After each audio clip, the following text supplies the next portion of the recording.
Many times, we feel frustrated and helpless, trying to support our autistic son to learn what the school requires.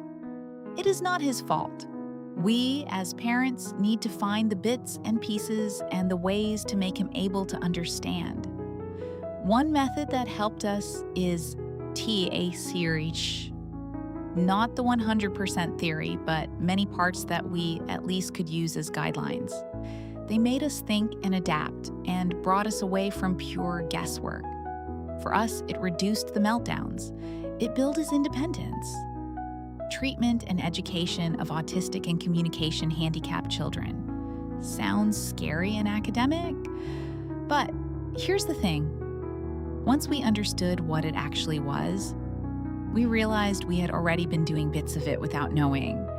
And I'm guessing some of you have too. What is TEACCH is a structured teaching approach developed in the 1960s at the University of North Carolina. The core idea is beautifully simple. Autistic children tend to process visual information more easily than spoken or written instructions. They do better with predictability than with constant novelty, and they thrive when the environment around them makes sense to them, not to us.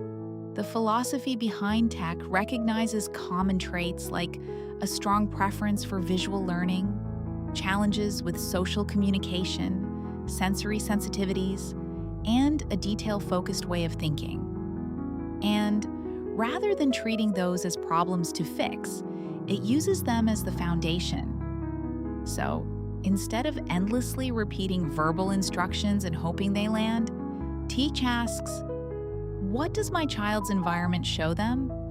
What can they see that tells them what's happening, what comes next, and what's expected of them? There are 5 pillars: physical structure, visual schedules, work systems, routines with flexibility, and visually structured tasks. I know that still sounds a bit textbook, so let me just walk you through what each of those looks like in our actual house. Structure of the physical structure. Physical structure is about the spaces in your home doing some of the communication for you. In our case, we have a small table in the corner of the living room. And that table means one thing: focused work. It's not where we eat. It's not where screens live. When my son sits there, his brain already knows what mode we're in. The couch is for downtime. The kitchen table is for meals. The corner table is for tasks. You don't need a special room or fancy equipment. You can use furniture, colored tape on the floor, or a rug to define a specific space for a specific activity. What you're doing is removing the question, what am I supposed to be doing here, before it even gets asked. The space answers it. Visual schedules. This is probably the most talked about part of TEACCH, and for good reason. It's genuinely transformative once you commit to it. A visual schedule is simply a sequence of pictures, symbols, or words that shows your child what their day looks like.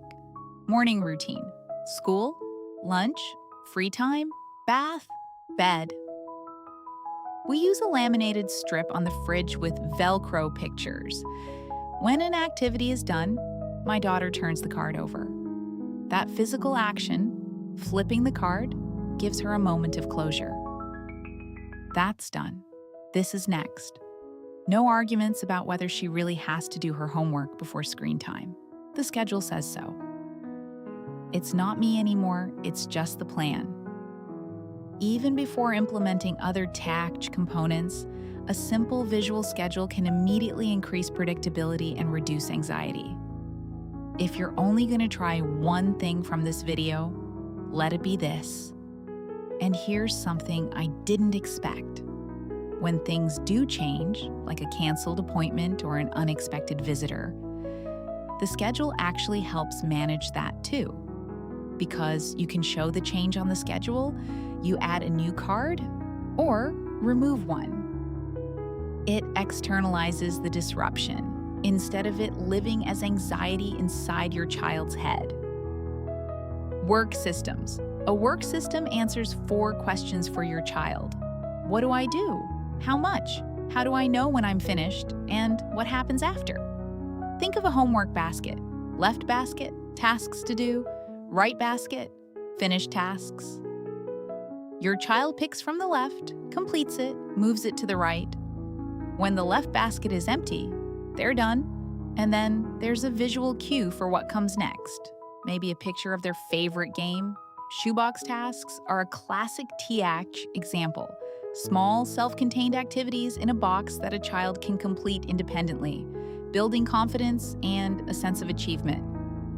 The key is that the system itself, not you, tells them they're finished. That shift from, "Are we done yet?" to, "I can see we're done," is significant. Routines with flexibility, routines matter enormously.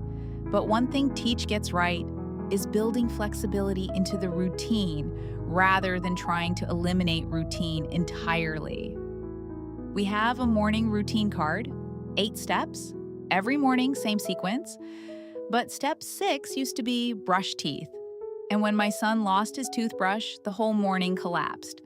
Now we have a what if card for some steps. A small visual that says, if this doesn't work, we do this instead. Predictability, but with a built-in detour. You can introduce structure gradually, incorporating preferred activities and providing extra support during the transition. You don't need to overhaul everything at once. Visually structured tasks. This last one is about making the task itself visually clear. Color-coding clothing by day of the week. A numbered checklist for getting dressed. Matching socks sorted into pairs in a visible drawer. Step-by-step picture cards for making a sandwich. The goal is always the same. Using the method to develop the child's autonomy, not to make us feel more in control, but to give them more independence. TEACCH is not a magic fix. There were weeks it felt like I was just making laminated cards that got ignored. But slowly, our home started to feel calmer. Not because we had more rules, but because the environment itself started speaking my children's language. You don't need to be a therapist. You don't need a special classroom. You need a laminator, some Velcro, and a willingness to look at your home through your child's eyes. Start small. One schedule, one defined space, one work basket. See what shifts,